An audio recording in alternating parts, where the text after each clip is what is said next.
All right, cool, cool. We're live. What's good, everyone? Welcome to the Vigilante podcast. This is a podcast that's exploring vigilante lifestyles. So, what do you want? Like, what are you passionate about? What makes you happy? What makes you you? And what life do you want to live? Encompassing everything that you want to do, everything encompassing that you may find in the future, encompassing what you may take from this conversation. Just bits and pieces, education part of it, but we're here. I'm Albert Green the third, and I'm with Jasmine Smith. Would you like to introduce yourself? Hi, thanks so much for inviting me. Yeah, my name is Jasmine, co-founder and CEO of a startup called Rejuve.AI. We're building a decentralized longevity research network. Really exciting space to be at the intersection of blockchain, AI, and longevity. Oh, cool, cool. Yeah. I actually wanted to get this thing started and ask, where are you from? I'm originally from Eastern Pennsylvania.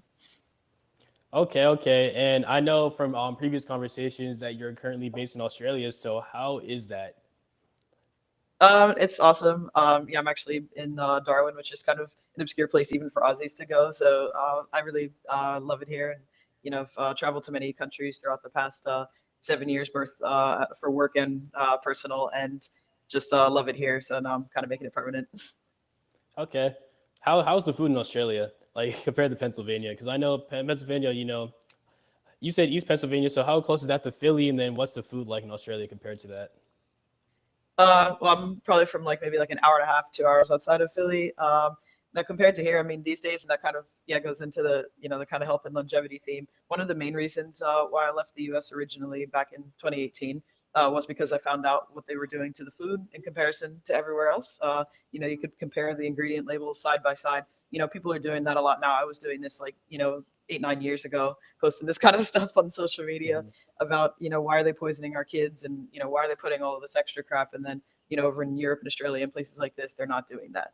So from that standpoint, it's already a lot better. But from the actual cuisine standpoint, I mean, it's Western. They love their meat here, so barbecue is pretty massive. And you know food is, you can find any type of especially here in Darwin, there's a big Asian food scene. There's Greek, all kind of amazing foods. Okay, that's cool. That's interesting to note because I know that in different countries overseas that the food just tastes better, like quality wise, because it's less processed. And is that like what you're feeling as well when you're in Australia compared to the U.S.? Yeah, definitely. Everything's like just more authentic, and you'll notice too that the portion sizes are much different. It's not superly oversized, but you still feel satisfied. So yeah, it's not uncommon for people to kind of order something really big and then just eat half of it and put it away or something, instead of just this rush how we have in the U.S. to just like stuff your face. So I think that's kind of a difference too. Okay. And you were saying that like that was one of the reasons why you moved to Australia. So is this where your passion really comes from in terms of the longevity field? Well, actually, I didn't have a destination in mind when I left. I kind of just, and I guess yeah, we can get back to kind of my background in health information management. So, also working from home before it was cool, analyzing medical records, and they would translate these into these ICD-9 and ICD-10 codes, which represent diagnosis and procedures. And basically, I would just read the medical records of people that were inpatient stays in hospitals and categorize everything that happened. And I just noticed that when they're coming in here, they're in a really bad way, and then they're kind of leaving worse, or not much better off. And I knew the type of food that they were getting, and that the protocols were not optimized for individuals. It was kind of this one size fits all, just kind of cut, burn, poison kind of approach. And yeah, I kind of got disenchanted with it, and I found out about Singularity Net, which is a decentralized AI and AGI kind of coalition that was, or that still is, building a network for AI to, be contributed to by more people. And one of the earliest spin-offs of that project was Rejuve.AI, and it was all about longevity, and pretty much with the idea that if the first concepts of these AGI machines is to extend our lives, that's kind of the opposite of ending them, right? So it's kind of having those human values already baked in. And so just those things kind of coming together, it all kind of like came together in a really great timing. And so now I'm doing something that I'm truly passionate about, and that I know is it can make a real impact in improving the situation instead of just documenting the failure. Okay, no, that's cool. And for the viewers, can you go in or explain what AGI is? Yeah, so that stands for artificial general intelligence, and this is the concept that Uh, I'm sorry about that. We're having some technical difficulties. We'll be back in just a second. Jasmine gonna come back, but she's talking about AGI for the people that are watching out there. Uh, she'll be back in just a second. But now we're really going in talking about longevity, AI, blockchain. These are topics that are going to be essentially one part of the future in the coming years because we have to think about it, right? If we're building and we're investing in a bunch of money into AI, they can make things more efficient, how they can get things moving along. Okay, so now if things are more efficient, what can we do as an individual to keep living our lives, right? How can we live the best in most of our years while things are being efficient, while being happy? And that's where that longevity piece comes in. And hopefully Jasmine come back on. And if not, we're going to have to reschedule. And that's okay because I want y'all to really listen into what she has to say because she has info and she has some hidden gems that she can teach y'all and educate y'all to, light that Kindle inside of you to just keep thinking and keep growing. So I'll give her a couple more minutes. And if not, then again, we can just reschedule and do this another time. Be right back.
I'm actually just gonna keep talking to y'all because it's my first live stream and might as well, get to know me a little bit. But this podcast again is to just really explore vigilante lifestyles. So what are you passionate about? What makes you really drive? What makes you want to be you? What makes you happy? And what life do you want to live?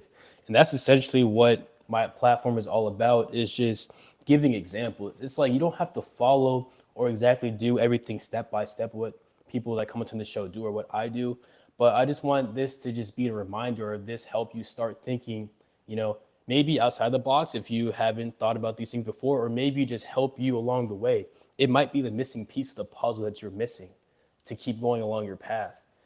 And, like it all just comes from learning. Like I learned from reading books, I learned from, watching others, even just doing things that helps me move along my path. And everyone's different. Everyone has their own learning styles. Everyone's unique. And that's a beautiful thing. So again, I just hope this platform can help you move along in your path, or if you just take one piece of information and just keep it pushing. That's wonderful. It's looking like, oh, there we go. There we go. Yeah, there's some internet issues here, so I'm not sure how stable it'll remain with the video and whatnot, but sorry about that anyways. Yeah. No, it's all good. It's all good. I'm happy that you're able to join back, so it's all good. Awesome. Yeah, so we were saying about what is AGI. So yeah, this kind of point where AI becomes just as kind of, I guess, what you want to call intelligent, or has the same agency as a human being. Like it can actually make decisions and kind of traverse aspects of our world without kind of necessarily needing some kind of like correction, and how we kind of ethically roll out and manage the existence of such a thing. Like, is it a machine at that point? Is it an entity of some kind? Like, is it like an animal? Like, there's all these different things, but one thing that is pretty universal is that we have to make sure that whatever we're putting into these is the best of humanity and not the worst. Because if we put in, greed and fear and evil into these things, then it's just going to perpetuate and propagate it. While as if we put, love and empathy and innovation and kind of creative and those sort of things in there, then it will propagate that, like utopian future design versus dystopian. And that's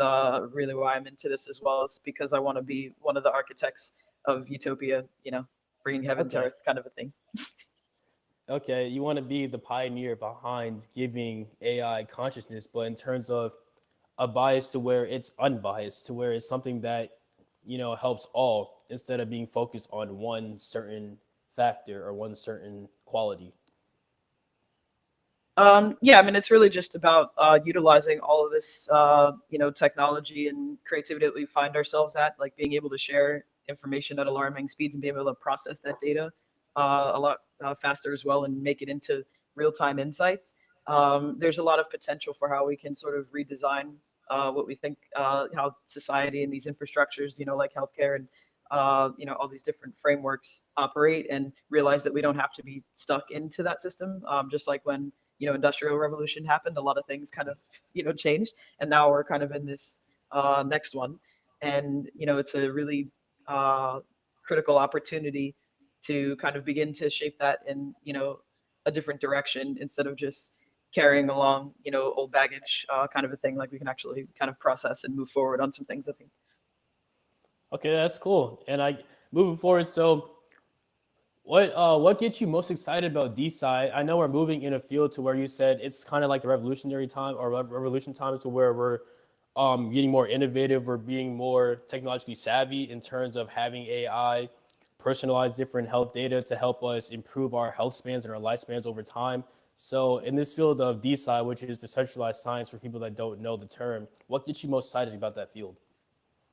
I mean, the fact that it exists is really exciting, because it means that no more is like science kind of like behind these walls, but that we can actually put real protocols behind it and improve peer review processes, and getting the right funding to underfunded areas, and really just collaborating in a better way as well, and being able to leverage the insights of the community, and people being able to kind of like own their own data, monetize it, and really use it as an asset to contribute to causes that they believe in and want to, and also for their own benefits as well. So yeah, it's just a really super exciting thing that is, yeah, like a natural evolution of kind of blockchain technology and this whole like Web3 movement. And I'm glad that it's getting more mature, including things like science and AI, and not just kind of hypes and memes and things. I mean, yeah, those are all fun and whatnot, but the true power of the technology is much greater. Okay, so if I'm as a regular researcher, let's say like I'm the traditional researcher. I go through, I have the research roles at the hospitals or the universities. How can I get into this field? Um, so right now, what I know of a platform called Research Hub. I'm actually gonna test it out soon because I'm working on something. But I know you can publish things there and kind of become one of the reviewers as well and earn some rewards. Um, our platform, Rejuve.AI, is more focused on the individual. You're tracking your personal health data and earning rewards for that, and then being able to track how it was used in our own algorithms, and we can incentivize different types of data that we might be looking for in order to improve the insights. Um, there's a lot of projects around, if you have something that you want to get some funding for, and get people really interested, especially in longevity. There's projects there, and then there's other ones, DAOs forming around certain aspects of health, like microbiome or even quantum biology, and all of these different areas. So, really, it's expanding the attention on these sort of subjects, and getting together people who care about it and want it to move faster, to be able to do that in a way that's economically sound, as well as having the intrinsic value as well. Yeah, I think it's cool because it's like all those sci-fi topics that you'll see in movies, like quantum biology or nanotechnology, or even like a Jarvis or Iron Man or Ant Man. All these superhero concepts, but like with these DAOs and having these communities, you can actually see the groundwork, like the basic or like the ground science being formulated, be it funded, and I think that's a beautiful thing as well. Yeah, essentially you mentioned like, the superhero aspect, because that was kind of another reason why I was kind of interested. Man, we are really getting into it, but she'll join back again. I apologize out there, technical difficulties. I am in the South right now. I'm not saying the South has bad connection, but if you live in the South, especially the rural South, you know that the connection is pretty shitty. I ain't gonna lie. Um, but when she returns, we're gonna get back to these DAOs, decentralized autonomous organizations. And if you haven't watched my previous reel on DAOs, essentially they're organizations that every holder of that organization or of that community can vote. It doesn't matter how much you own. It doesn't matter, whether you're a top holder or just a regular holder. You have power in these decisions, and these decisions actually help fund the project. So again, one of the examples that Jasmine, oh, here we go, she's back. How you Yeah, doing? hopefully for the moment. Trying, pushing through.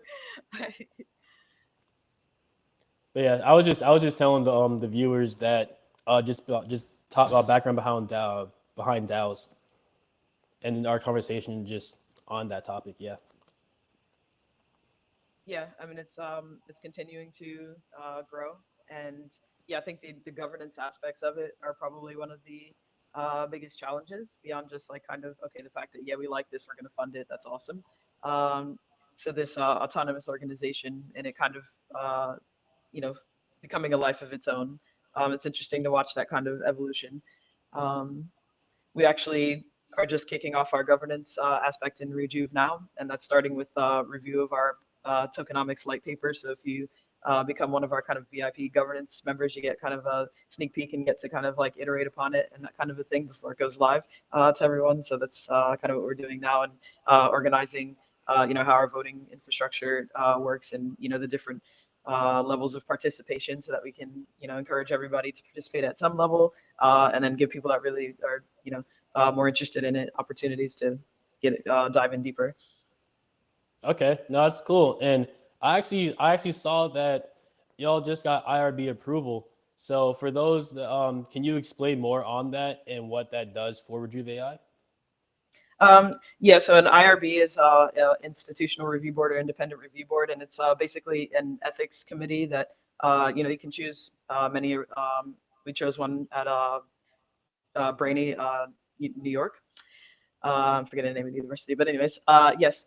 And essentially, they kind of evaluate your protocol when it has to do with human subjects research. So anytime you're going to be doing any type of research that involves people, the best practice is to get this evaluation of your protocols and plans and your consent forms and everything that goes into it to make sure that you're accurately communicating with the people who are partaking in your study about any potential risk benefits, and that they fully understand what they're kind of signing up to.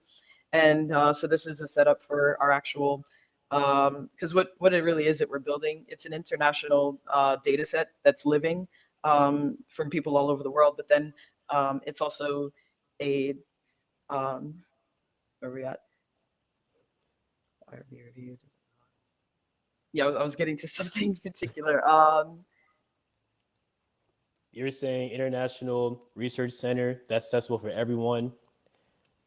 You have this approval Oh yes, for. Mhm. observational study. That's where I was. Yes. Yeah. So yeah, it's the data set itself, but then it's also a living longitudinal study of people tracking N of one experiments.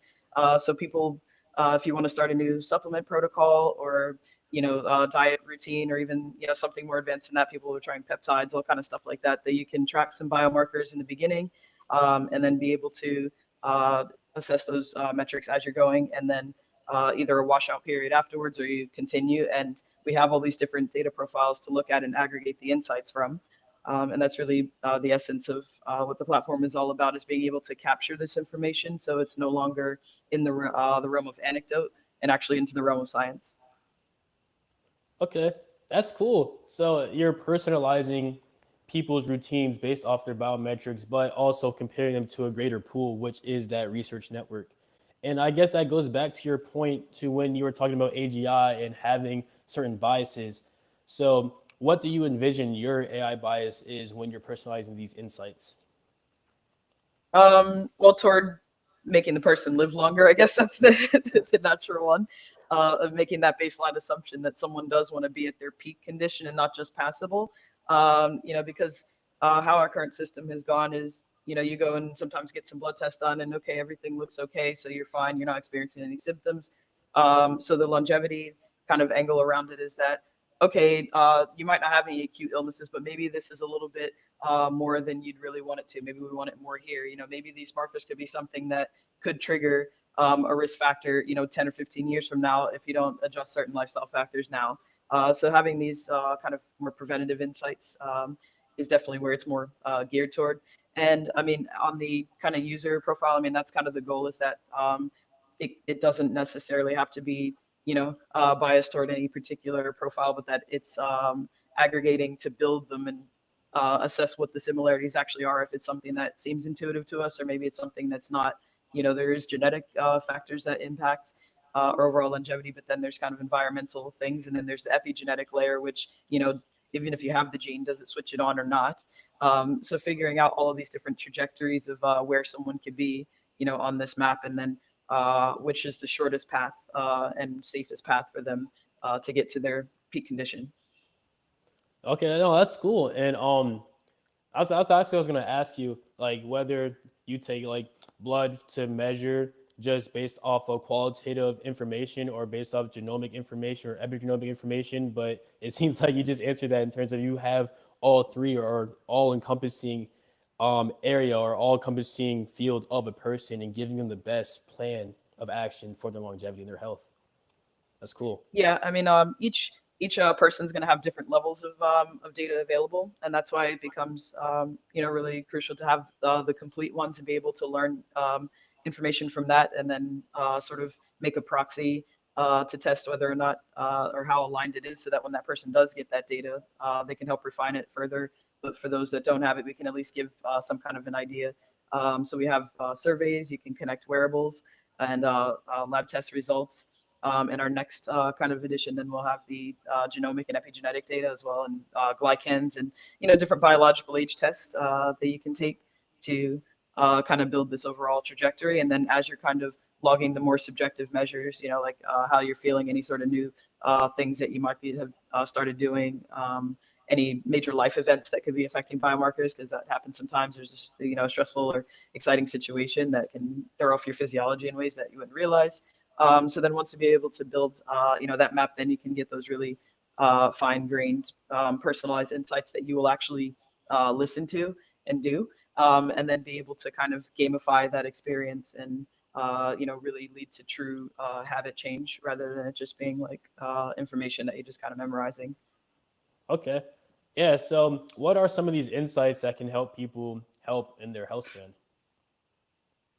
I mean, well, at the moment, it's still kind of in the building stage of people logging things and kind of categorizing these into biomarkers of that are associated with hallmarks of aging.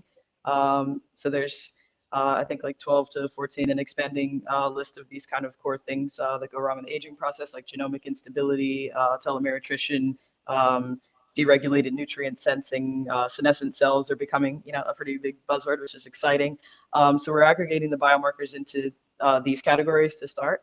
And, as we kind of grow more data, we can kind of enrich those and, really, and I mean, we want to consider people's personal preferences and like where they actually are, because I mean, it's easy to just say, oh yeah, you need to exercise more, but it's like if this person hasn't exercised in years, maybe they have some mobility challenges, or any sort of thing. Maybe they live in a place where there's nowhere to really be walking around and all that sort of thing. So when we consider all these factors, that's, I guess, what I look forward to in personalization, in the sense that it's realistic, it's actionable, and that it's something that is like actually reasonable and rational to assume that you could do.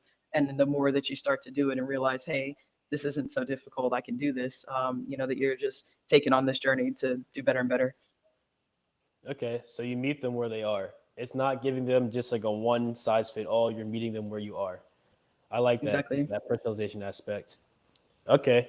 I know y'all wrote an article on longevity stacks, and for those who don't know what longevity stacks are, they're just like the biohacking just cheat code word. So like fasting or saunas or like those buzzwords. But do these longevity stacks actually work? Yeah, so that was a great article by our medical content writer Hussein, who's actually studying for his master's right now in Okay. forget exactly what place, but yeah, Netherlands. Yeah, so longevity stacks is pretty much kind of your whatever it is your protocol that you choose to follow that you think is giving you these gains, whether it has to do with better biomarkers or increased performance in some way, but it's something yeah, kind of in the biohacking space where it's like maybe you're taking these 7 supplements and eating this way. Maybe you're doing some kind of cycling of diets, like something called keto cycling. People do that different exercise routines. And basically, that's kind of what a stack is. And these are the type of things that we want people to actually start to measure meaningfully. So instead of just posting about it on social media and things like that, that we actually get some concrete data on how that affects them, how these things are interacting with one another, and whether or not there's some kind of prerequisites maybe to do certain things, like what is the maximal response that you can get out of following this approach, versus doing something that's a bit more simplified. Because maybe you take, 10 supplements, but then if you really analyze your data, you really only need 3, and the rest of them are just kind of not really doing anything, or, we don't really know. So these are the kind of things we want to really build up, is learning more about what each kind of molecule does on its own in combination with other things, and then how the person's individual physiology kind of is compatible with those different scenarios. No, that's also great to point out because there's like hundreds and thousands of different, biohacking tools that or protocols or whatever you want to call it that you can do. But at the same time, it may not be in tune for your own body. Like you could go fast and that may not help you in a way that exercising or just swimming or like exercises can do for your body. So connection Cowdell, but the point I was trying to make is it's cool that you can have different protocols that can fit to different people, that can fit to different environments. Because again, everyone's life, everyone's characteristics is unique to you. And why not find a way that fits your physiology? Why not find a way that fits your DNA structure, your genomic structure, your environment, who you surround yourself by, what your mindset is, what your physical attributes are, what your vision, what your goals, what your passions are. Why not find ways to enhance that while you're aging over time? Why not find ways to make you more healthy while living the life you're already living or attruding to that?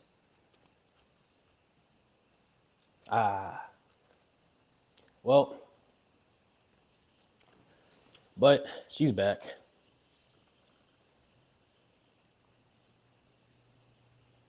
I think. We'll give her some time.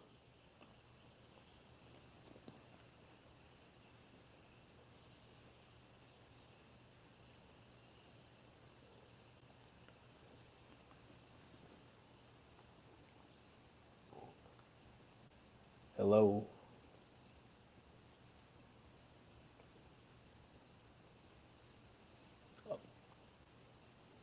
There you go. I can see you. Okay. We're making it through. We're making it through. Yeah. I guess to finish my point I was making is it's cool that there's different protocols out there that suits to your environment, suits to the individual's environment based off their, their characteristics, their mindset, their environment, who they surround themselves by, because all those factors, contribute to how they age over time.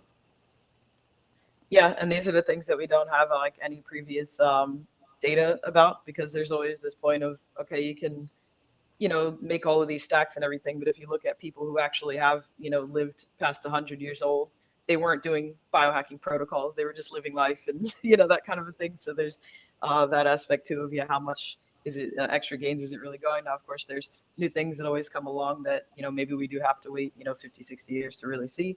But at least we can get some kind of idea just by, making better biomarkers of aging and performance of like, how people are actually functioning and looking and feeling at these different stages.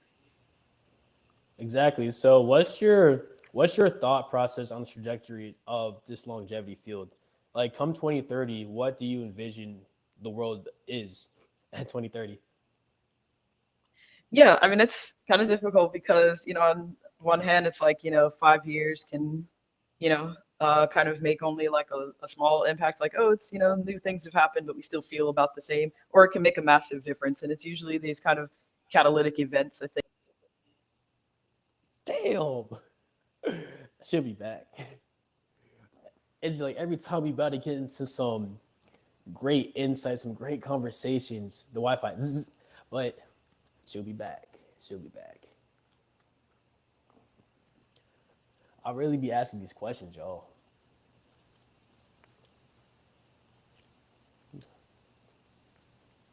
I hope so far this has been insightful.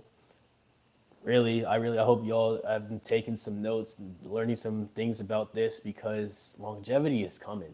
And coming from a person that studies longevity, trust me, you want to pay attention to your health. You want to just take control because it's all about that first step is taking control. And this, to really tune this to help you take the control to be healthy, to do healthy things, to have a positive manner. And like I could really go on this for hours and hours because I love this, but we're going for Jasmine to really give you more of a deeper insight on what she thinks longevity will be in the next 5 years if she returns.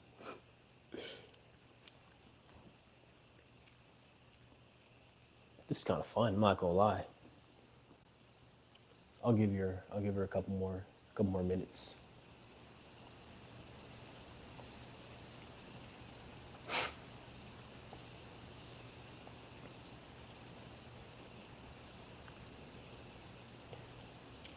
Also, y'all let me know who you want me to, or who you want to come on the show next. What field?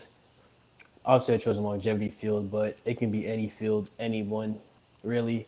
It can be a musician, it can be an architect. You know what? I'm just gonna surprise y'all. Like you can give me some comments, your feedback, but at the same time, I'm gonna surprise y'all as well.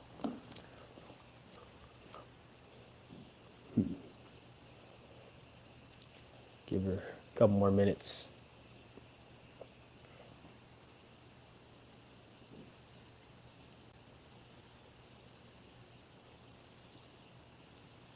Yeah, I don't know how much of that actually came through. It was literally when you first started talking and it cut out.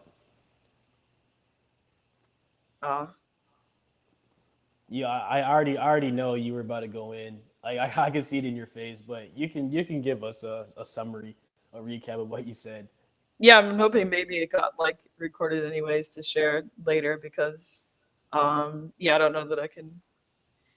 Maybe what was the original question? Like, What's your vision of the longevity field? yeah, yeah, of course. And I was talking about how, different world events and catalytic things kind of drive the difference between whether 5 years and the next 5 years looks much different or a little bit the same. One such event, was of course COVID, that kind of changed the nature of how people, kind of view reality and relate and all that sort of a thing. But then another one is the arrival of ChatGPT, like the fact now that AI is becoming commonplace, and schools are having to adjust to, like, what do we do with them? Now homework is just, you can just automatically be done and write papers in 2 minutes and things like that. Um, so it just, if we do have a breakthrough like that in the longevity biotech space, then that's going to change the nature of how people feel about how long they can live. Instead of, people kind of like imagining, yeah, I'm just going to keep on progressively declining. The mindsets might open up more to, oh, our lifespans might be multiple times longer than, previously known in the past, however long. And yeah, so I think that's what's really going to determine it, is like the breakthroughs that happen. There's a lot of interesting trials and labs doing really cool things right now in that space. So once those breakthroughs really mature, that is what's going to be one of the factors that determines whether or not 5 years from now looks totally different or only a little bit different. Okay, so really is to be determined. Um, but bridging off of that, what are your thoughts about these new bio agents that are being created? Like I know Abra AI have created an agent, and there's like agents on the microbiome and etc. So like, what are your thoughts on that? And is Rejuve.AI looking to do that as well? Yeah, I mean, I think that's like a really interesting space, and kind of using AI technologies to specialize on one type of data or one cause, and really, yeah, become an expert at it. And that's really the way that the technology is kind of evolving, like this agentic model, mixture of experts. Like these are the types of techniques that kind of make all these different systems kind of talk to each other to get better and better insights. And that's kind of central to what we're doing as well. Like we have different models that are specialized on different types of data, and the goal is to be able to aggregate that into one complete picture to really be able to scale these insights. And I mean, having an actual agent to interact with, yeah, that could be something, because that's a little bit of the gamification feature and making it a little bit fun and whatnot. Um, yeah, so yeah, definitely, yeah, super cool what's going on in DeSci right now. Yeah, and for those that are watching it or not in this space or don't know about it, please, like, even if you don't like science at all, please just look into it because it's cool. Like, I mean, like this is your life. Like longevity is your life and how you live it. So you might as well tune in to find something you like about doing that makes you healthy. Definitely. And I mean, there's just so much to, actually just, learn about how it all actually works. Now, of course, yeah, people are at different places, in their life. Maybe, people are not so excited about, the next day, but, if you are, then yeah, it's definitely worth to consider, this sector of technology, because it's emerging, even though it's still a little bit niche. It's definitely growing and gaining momentum. But yeah, we're coming close on time too, but I wanted to thank you for coming on to this podcast. This is the first podcast I've had in a while, so I really want to again thank you for your time. And before you leave, what's one piece of advice you would give to the curious generation, or for those that are thinking about this field? Yeah, definitely. Dive in and take advantage of all of this access that we now have. There's all kind of courses online, and there's communities that you can just get involved in and just say hello. The old saying, it's not always what you know, but who you know, definitely applies when especially when you're into a very specific field. Like start actually talking to the scientists and sharing your ideas and making friends and going to events, and you just never know what can happen. All right, cool. And where can people find you? So our website is simple. It's Rejuve.AI, just like the name. So that's the URL as well. You can find us on X, LinkedIn, Facebook, Instagram, all of the usual places. We also have a Telegram community and Discord. We have an ambassador program, which you can find out more about. And yeah, we also do a lot of events throughout the year, usually focused in longevity, health tech, and Web3. All right, cool. Again, Jasmine, thank you for your time. It's been wonderful, and hopefully your connection gets better as well over time. And Yeah, I'd have a have to sort that out, new building and all that. And yeah, thanks for inviting me. And I'm glad that we at least got to get some stuff in there. So that's good. yeah, yeah. It's always got to try because you never know. So again, thank you, and I guess have a good rest of your day. It's morning over there, so you have the rest of your day to be active. Yeah, yeah. All right.